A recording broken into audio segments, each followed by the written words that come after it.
Hey guys, welcome back to my channel. मेरा नाम है आशीष और आज हम डिस्कस करेंगे एक बड़ा इंपॉर्टेंट टॉपिक जो है क्रिप्टो करेंसी एंटर और अवॉइड।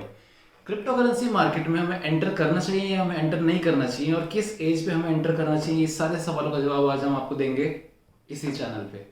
साथ ही साथ हम कुछ और फैक्टर्स भी कवर करेंगे like what is cryptocurrency, types of cryptocurrency, कितने तरह की क्रिप्टो करेंसी हमारे पास मार्केट में अवेलेबल है, why do we need cryptocurrency, हमें क्या जरूरत पड़ गई है जब हमारी कंट्री की एक अपनी ओन करेंसी है, हमारा ट्रांजेक्शन ठीक से चल रहा है तो हमें क्या जरूरत आ पड़ी है कि हमें क्रिप्टो करेंसी को हम एक्सेप्ट करें।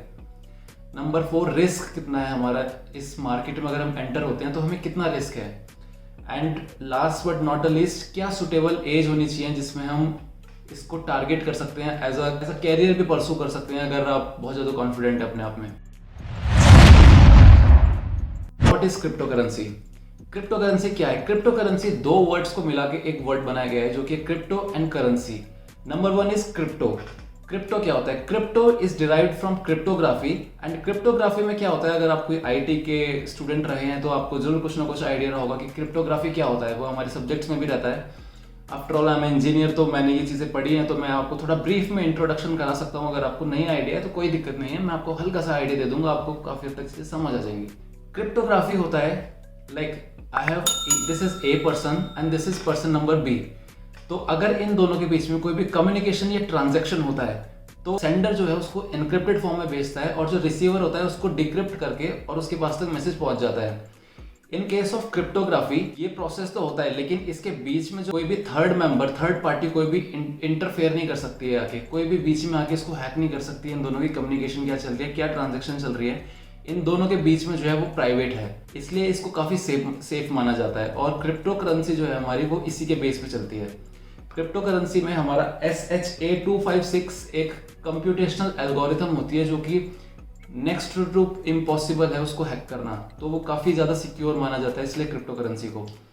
क्रिप्टोग्राफी में एक प्राइवेट की होती है और एक पब्लिक की होती है। जो पब्लिक की है वो यूजर्स के पास होती है, लेकिन प्राइवेट की इज द मेन की जो कि आपके मैसेज को एनक्रिप्ट और डिक्रिप्ट करने में हेल्प करती है।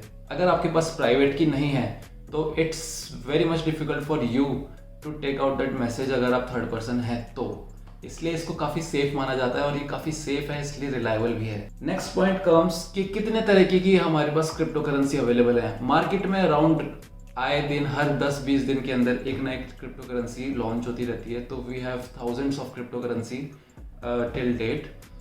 Most of us have heard about Bitcoin और हम गलती क्या कर जाते हैं कि हम बिटकॉइन को क्रिप्टो करेंसी समझ लेते हैं। Wait a minute. उल्टा बोल गया, क्रिप्टो करेंसी को बिटकॉइन समझ लेते हैं और ऐसा नहीं है। ओनली बिटकॉइन ही क्रिप्टो करेंसी नहीं है। बिटकॉइन, ईथर, वजीरेक्स, बहुत सारे लाइट कॉइन, बहुत सारे कॉइन्स हैं जो कि जिनके मैं नाम भी नहीं ले सकता। आप यहाँ पे लिस्ट में चेक कर सकते हैं, यहाँ पे बहुत सारे दिख रहे होंगे आपको। ये सारे के सारे क्रिप्टो करेंसीज हैं एंड हम किसी के अंदर किसी को भी यूज करते हैं, ट्रेडिंग कर सकते हैं। Number 3, why do we need this cryptocurrency. मैं थोड़ा सा आपको हिस्ट्री में लेके चलता हूँ। स्टार्टिंग में हमारे पास बार्टर सिस्टम हुआ करता था। बार्टर सिस्टम में क्या होता था कि मेरे पास ठीक है कुछ चावल है और किसी के पास गेहूं है, तो मैं उसको चावल दे के गेहूँ ले लेता था। लेकिन उसमें कुछ कमियां थी कि अगर मैं महंगी चीज़ को सस्ते के बदले एक्सचेंज कर रहा हूँ तो मेरा ही घाटा है। ऐसे मतलब वो इक्वली वो हम उसको मैनेज नहीं कर पा रहे थे और सामने वाले की नीड होनी चाहिए तभी वो खरीदेगा, एल्स वो नहीं खरीदेगा। तो ये कुछ प्रॉब्लम्स आ रही थी। उसके बाद धीरे धीरे जब इवॉल्व किया ह्यूमन बींग ने कि यार ये ऐसे तो काम नहीं चलेगा, तो उन्होंने कॉइन्स लॉन्च करे, coin, silver coin, bronze coin and उसके बाद कॉइन्स भी काफ़ी, क्योंकि काफ़ी प्रीशियस मेटल माना जाता है सिल्वर को और गोल्ड को। आगे चलते चलते उसकी किल्लत पड़ने लग गई तो फिर लोगों ने फिर और थोड़ा सा मॉडर्नाइज किया अपने आप को। फिर गवर्नमेंट ने लॉन्च कर दिया पेपर करेंसी। जैसे इंडिया का आप करेंसी देखते हैं तो उसमें लिखता है कि मैं धारक को 1000-5000 रुपये देने का वादा प्रदान करता हूँ, इस तरह से लिखा होता है हर नोट के ऊपर। तो गवर्नमेंट ने लीगलाइज कर दिया है कि ये, और सारी की सारी पावर उसमें गवर्नमेंट के हाथ में आ जाती है कि इस करेंसी को लीगलाइज करना है। ठीक है, ये अगर ये पीस ऑफ पेपर अगर आपके पास है तो आपके पास 1000 रुपये हैं, ये गवर्नमेंट एश्योर करती है आपको, इसलिए मैं धारक को 1000 रुपये प्रदान करने का वादा करता हूँ। इस तरह से चीज़ें लिखी होती हैं उसमें नोट के अंदर। बट इसमें कुछ खामियां हैं अभी भी, क्योंकि जैसे हम नॉर्मली बैंक्स में जाते हैं, बैंक्स में हम जाते हैं अगर इंटरनेशनल ट्रांजेक्शन करना है हमें कभी, तो इंटरनेशनल ट्रांजैक्शन में क्या होता है, वो काफ़ी टाइम ले जाता है, मोस्टली 2 से 3 दिन तक का टाइम ले जाता है, और जो कि थोड़ा स्लो होता है, और उसकी फीस भी काफ़ी हद तक होती है, काफ़ी ज़्यादा होती है। वहीं इन केस ऑफ बिटकॉइन, अगर बिटकॉइन से करते हैं हम ट्रांजैक्शन या फिर क्रिप्टो करेंसी से ट्रांजैक्शन करते हैं, तो इसमें फीस जो होती है वो बहुत मिनिमल हो जाती है, 0 to नेग्लिजिबल फीस हो जाती है, पहला फ़ायदा। दूसरा फ़ायदा, ट्रांजैक्शन की कोई लिमिट नहीं रहती है, क्योंकि अगर आप बैंक में जाए, आप बोलेंगे कि मुझे 10 लाख रुपए चाहिए, वो 50 बार पूछेंगे आपसे कि क्यों चाहिए, किस लिए चाहिए, वो कहेंगे कि 5 लाख लिमिट है, बहुत सारी दिक्कतें आएंगी। बट बिटकॉइन और क्रिप्टो करेंसी में ये वाली प्रॉब्लम आपको नहीं दिखेगी। आपके पास, आप ही उसके ओनर हैं, आप जितना चाहे उतना आपका पैसा है, जिस दिन आप निकालना चाहें उस दिन आप निकाल सकते हैं। नेक्स्ट इज 24/7 एक्सेस होता है। बैंक्स में आप टाइमिंग होते हैं 9 to 5, 9 to 6 टाइमिंग्स होते हैं, इसके बीच में ही आपको अगर ट्रांजेक्शन करना है, अगर बैंक में जाके आपको कैश विड्रॉल वगैरह कुछ प्रॉब्लम्स हैं, अगर ये सब चीज़ें करनी है, कुछ चीज़ें होती हैं जो आप एटीएम से और ऑनलाइन बैंकिंग से नहीं कर सकते हैं, तो ये चीज़ 24/7 अवेलेबल होती है। बिटकॉइन जो है आपका, बिटकॉइन ले लो या क्रिप्टो करेंसी ले लो, 24/7 अवेलेबिलिटी होती है, इसलिए बंदा जिस टाइम भी फ्री है उस टाइम पे जाके अपना यूज़ कर सकता है उसको। Then next comes, what is the suitable age to join the cryptocurrency market. Cryptocurrency market join करने की कोई एज होती है क्या, कि किस एज में हमें सूटेबल है कि इस टाइम पे ही कर सकते हैं। देखिए, जैसा कि हम जानते हैं कि क्रिप्टो करेंसी जो है बहुत ज़्यादा फ्लक्चुएट होती है, बहुत ज़्यादा फ्लक्चुएट होती है। ऐसा भी हो सकता है कि आपने 100 रुपीज़ डाले और वो अगले 5 मिनट में 200 हो जाए, और ऐसा भी हो सकता है कि अगले 5 मिनट में वो 50 रह जाए। Fluctuation is the key factor in crypto currency. तो इसमें फ्लक्चुएशन अगर पॉजिटिव साइड में हो जाती है तो आपका फायदा हो जाता है, और नेगेटिव साइड में हो जाती है तो नुकसान हो जाता है। But in the same case, अगर आप उसी चीज़ को स्टडी करेंगे, आप किसी कॉइन में इन्वेस्ट कर रहे हैं, आप उसको स्टडी करके थोड़ा सा लगाते हैं, तो आप पिछले 1 साल का ग्राफ देखते हैं, पिछले 1 महीने का ग्राफ देखते हैं, देन स्लोली क्लोज आते हैं, 1 दिन का ग्राफ देखते हैं, उससे आप थोड़ा बहुत प्रिडिक्ट कर सकते हैं।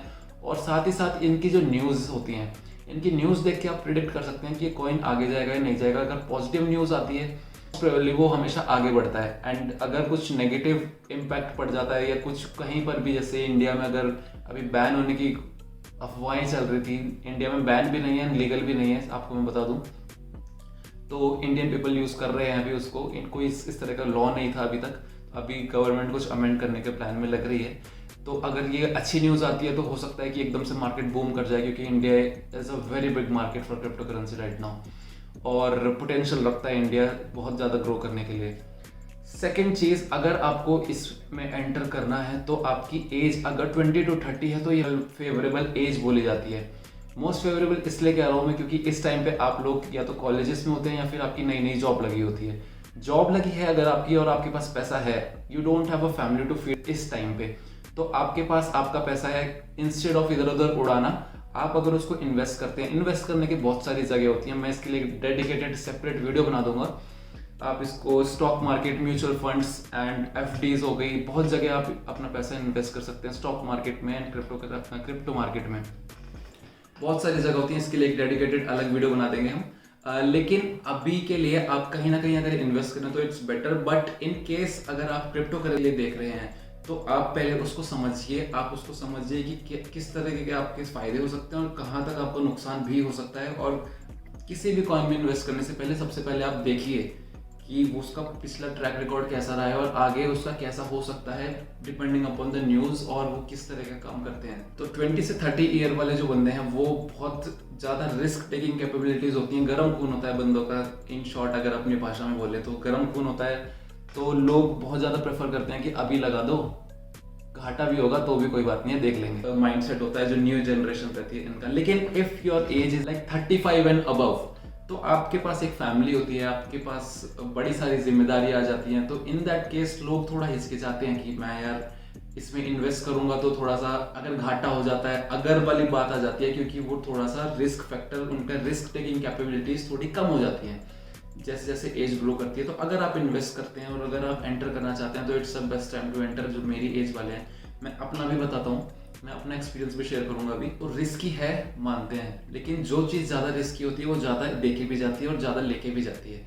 सेम चीज़ अगर जैसे आप एफडीज वगैरह में इन्वेस्ट करते हैं तो वहाँ पर रेट ऑफ इंटरेस्ट 5-6 के आसपास मिलता है एंड आपका पैसा सेफ रहता है। ऐसा नहीं होता कि आपका पैसा कोई लेके भाग जाएगा, नहीं, ऐसा नहीं होता है।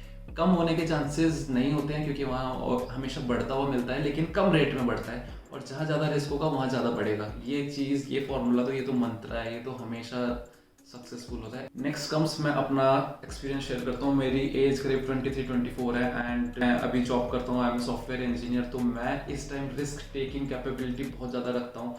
तो मैंने इसके बारे में पढ़ा, स्टडी किया एंड मैंने इसके अंदर इन्वेस्ट करना शुरू किया। कैसे इन्वेस्ट करते हैं, कैसे हम बिटकॉइन खरीद सकते हैं, कैसे Litecoin, Ethereum, bitcoin and alt coin. Alt coin होते हैं ऑल्टरनेटिव कॉइन्स सारे के सारे एक्सेप्ट बिटकॉइन, क्योंकि बिटकॉइन बहुत ज़्यादा फेमस है, हर कोई जानता है। लेकिन बाकी के जो 1000 कॉइन्स मैंने बताए थे वो उनको बहुत ज़्यादा लोग नहीं जानते हैं, तो उनको ऑल्ट कॉइन्स के नाम से जाना जाता है, ऑल्टरनेटिव कॉइन्स के नाम से।